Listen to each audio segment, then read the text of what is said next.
Thank you so much for having us. It's a pleasure to be here. We're always happy to have an opportunity to be in the community and speak with the community. How many people have heard of Midtown Community Court? Just a show of hands. Okay, great. A good percentage of folks here. So we just wanted the opportunity to kind of refresh people's memories about what we do if you heard of us, or introduce you to the Midtown Community Court if you have not. The court has been around since 1993. That's probably why so many people have heard of it. But over time, we've, kind of evolved with the community here in Midtown, and all for the better in being able to have additional types of program and resources at the court. For those of you who don't know, it's a public-private partnership. We're part of the New York State criminal justice system and court system. We are essentially a criminal court part, but a standalone building on 54th Street between 8th and 9th Avenue. And the Midtown Community Court is what we call an operating program of the Center for Court Innovation.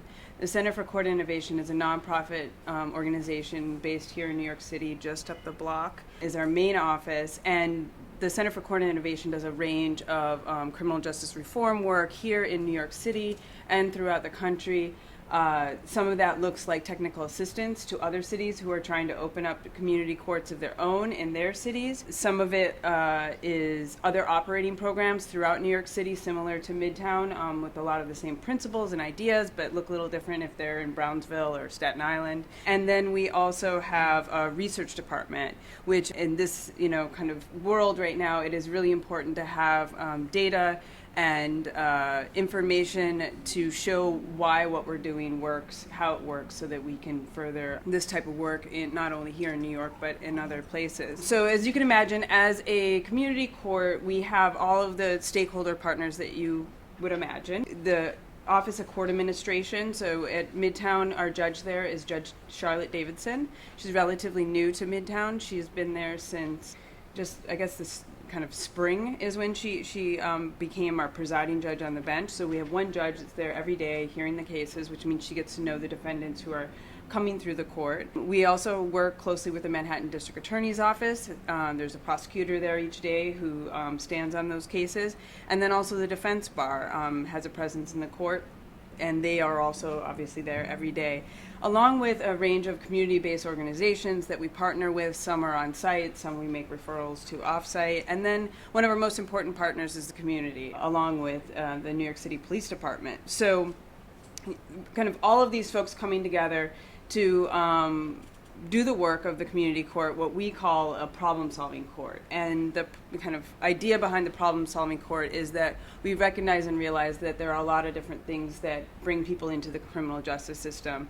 Oftentimes the folks that are repeatedly entering the criminal justice system are facing issues that we already kind of discussed this evening of homelessness, substance abuse, mental health. And if we're not addressing those underlying issues, we will continue to see those folks, and that we realize that offering resource and support to those individuals so that they can hopefully, make it so that either there are fewer visits to the court and in the criminal justice system, or that is, completely removed from where they're at in their life. And the other kind of set of folks that we see a fair amount of are young people, because you imagine when you talk about brain development, and if you think of if you have teenagers in your life, tend to make not always the best decisions, and oftentimes they make decisions that would typically put them in a situation where they could obtain a criminal record. And what we want to do with all our cases, including the youth, is something what we refer to as alternatives to incarceration.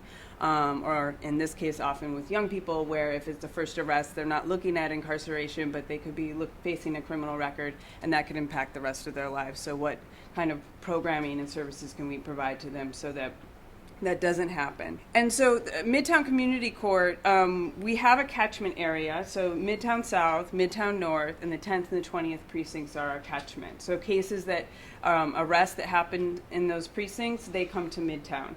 The exception to that is we have a couple specialized parts. One is called the human trafficking part.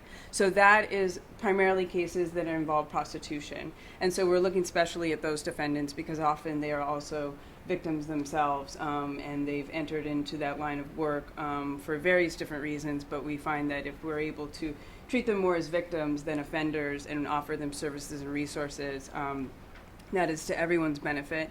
And then, as I mentioned, youth. We have an adolescent diversion part where we're seeing cases, young people ages 16 to 20, and doing a range of either group work with them or individual counseling through our clinic. And so that kind of brings me to what makes us really unique is that in the court there, we actually have social services available to folks so that they can see the judge, come upstairs and see a social worker and get appropriate services based on their individual needs. So I just brought some sheets I'm going to pass around that just gives you a quick outline, because otherwise I'll be here all night telling you about everything. And so that sheet just gives you a little bit touching on all the different services that take place at Midtown through our clinic. And the idea is we want to have things take place as quick as possible for anyone who's receiving services at Midtown, whether it's individual counseling sessions or they're participating in a group session or they're doing community service. And that will look like either the same day or next day, or possibly it could be as long as the next week. But we really try to make that happen as soon as possible. And so there I kind of touch on our other area is community service. We do a lot of that as an alternative. And so that can be community service that takes place in the court. So people will help with maintain the facilities of the court, and our staff help supervise them. And then we also do community service out in the community. And so that may be partnerships like with the BIDS, the local BIDS, the Times Square Alliance is a big partner of ours, and they're doing a lot of taking people who the judge has mandated to community service and having them do street cleanup and the folks that you see in Times Square. And then also doing things like preparing meals for the elderly.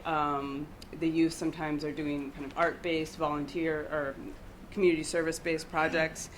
And that's sort of also where you all come in. If you see things in the community where community service could be of use, whether it's painting a wall there's graffiti at, a certain particular block where there needs some cleanup, planting of trees or flowers, our community service crews can go out and help with those things in the community, and encourage you to reach out, whether you're a local business or individual, to reach out to the court. Let us know how we can assist with that. Finally, just two other points I want to make before I turn it over to Awena is we also have a community conditions panel meeting, similar to this, but including community and the court stakeholders.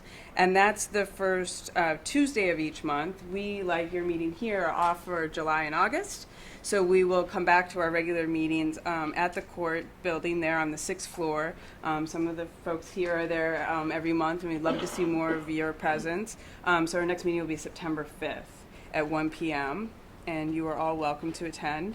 And then beyond the courtroom and what happens with an individual who's been arrested, and I should mention the cases that we're seeing are all your summons cases, violations, and misdemeanors. So we're not seeing felonies or more serious violent crimes. Those still go downtown to the main courthouse. But beyond the courtroom, there are a couple projects that we are involved with, and I'm going to pass around a sheet now. It's referring to Project Reset, and Project Reset is for young people 16 and 17 years old, which Midtown South is a great partner in, and they send a lot of young people our way.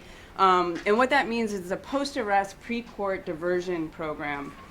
And these young people say they're at Macy's and they're with their friends and they decide to shoplift.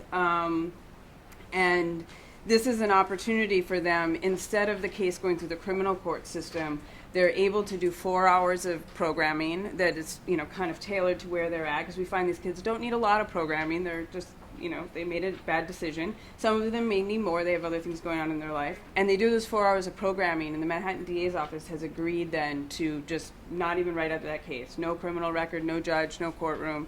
So it's kind of, you get that one break, but you get a chance to think about what you did, and, the potential alternative is explained to these young people, and kind of the advantage that they're getting by being a part of this program. And so one of the other things that we do that's outside of the courtroom is our fatherhood program, which we call Up Next. And my colleague Awena is here, and so I'll let her speak to you about that.